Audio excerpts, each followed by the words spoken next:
Hi, my name is Sarah Whaling, and I'm a certified life and relationship coach. In my one on one coaching, I specialize in assisting clients in healing from narcissistic relationships, specifically if they were in the scapegoat role growing up or if they have experienced narcissistic abuse by a romantic partner or close other later in life. Healing attachment styles and healing the subconscious mind, which is where we truly heal trauma and change the brain. So, jumping right in, maybe you're curious if someone in your life has the anxious, preoccupied attachment style, or maybe you yourself think that you may have this attachment style. In this video, I will be discussing 8 traits of the anxious, preoccupied attachment style. Trait number 1: the anxious, preoccupied individual is a very warm, very kind, and friendly person. If you haven't heard about the anxious avoidant trap, it's where an avoidant attachment and an anxious preoccupied are in a relationship together, and they're in a pattern in which they essentially trigger each other. The dismissive avoidant, or sometimes fearful avoidant, needs space, and the anxious preoccupied wants closeness. Both are trying to get their need met that is at odds with the others, so they trigger each other again and again. But you see often that dismissive avoidance and anxious preoccupieds are in relationships together. And one thing that the dismissive avoidant responds well to when getting to know the anxious preoccupied is the anxious preoccupied's warmth and welcoming friendliness. Trait number 2: an anxious preoccupied individual's actions and decisions in life are often centered around promoting connection and what will attract a romantic partner because they place such a high value on connection and closeness. Their deep rooted subconscious beliefs about connection are positive, and their programming is soothing through others. Our original attachment style is unconsciously connected to our literal survival, so our beliefs and therefore subsequent thoughts, emotions, and actions result, until we heal, of course. Actions are always emotion based and the result of our belief system. It all starts with our deep rooted beliefs, or if we were programmed by an unhealthy environment, our core wounds. For instance, if you subconsciously or unconsciously don't believe you are deserving of success, you might feel a lot of resistance in doing what is required to achieve success in what your conscious mind wants for your life. You might feel a lot of conflict in the required task and wonder why it's so hard for you to just get them done. The theme of being relationship motivated is overarching.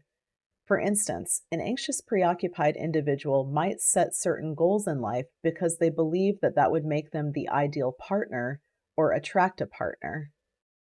Trait number 3: their biggest core wounds are usually some form of "I will be abandoned," or "I am abandoned," or "I will be alone," or "I am alone." This is, again, because of the anxious preoccupied's programming. Remember, closeness and connection is literally survival based because they soothe through others. They never learn to self soothe. This core wound can be extremely painful and can be triggered anytime they experience real or perceived abandonment, such as a partner taking some space for a day, or not texting back in what they would consider a timely manner. And their idea of a timely manner is going to be different from other attachment styles' idea of a timely manner. This wound can feel like intense sadness, grief, and despair. This core wound can be shared with fearful avoidants who lean more on the anxious side of the spectrum as well. That's why I always stress that a lot of times, in the beginning of many fearful avoidance healing journeys, they initially mistaken themselves for anxious preoccupied. Trait number 4: a big relationship need for the anxious preoccupied individual is certainty. A fact about the subconscious mind is that when it does not have context for what is going on, it will fill in the blanks based on our belief system. Our subconscious is designed to keep us safe, so this unfortunately means that it will often fill in the blanks with our core wounds if we have unhealed core wounds. The subconscious is designed to caution us from danger or to warn us. The anxious preoccupied's need for certainty is so that their mind does not fill in the blanks with their core wounds that mostly lead back to having to do with the threat to their biggest needs: love, intimacy, connection, and approval, which is generally in the form of what, if you soothe through others and do not self soothe, relationships. Trait number 5: the anxious, preoccupied individual often self abandons in relationships. This will either be because they are entirely without boundaries in their relationship, or they throw boundaries out during conflict that they think might threaten the relationship. Trait number 6: they will choose closeness over conflict. This is one notable difference in how to tell a fearful avoidant apart from an anxious preoccupied. Even the most anxious leaning fearful avoidant usually will not shy away from expressing themselves in conflict, and they are generally not afraid of conflict. The anxious preoccupied will more readily make bids to smooth the conflict over because they prioritize proximity to their partner above all else. The AP wants to address conflict and at the same time feels like they are walking on eggshells to avoid abandonment. Trait number 7: the anxious preoccupied's behavioral motivations in a relationship are, you guessed it, proximity and closeness to their partner. Now, what do I mean by this? By appearance, they can be doing some of the things that other attachment styles do, but their ultimate goal is to get the validation, attention, affection, or closeness from their partner that they are seeking. An example of this is provoking a partner by maybe doing something small to make the partner jealous.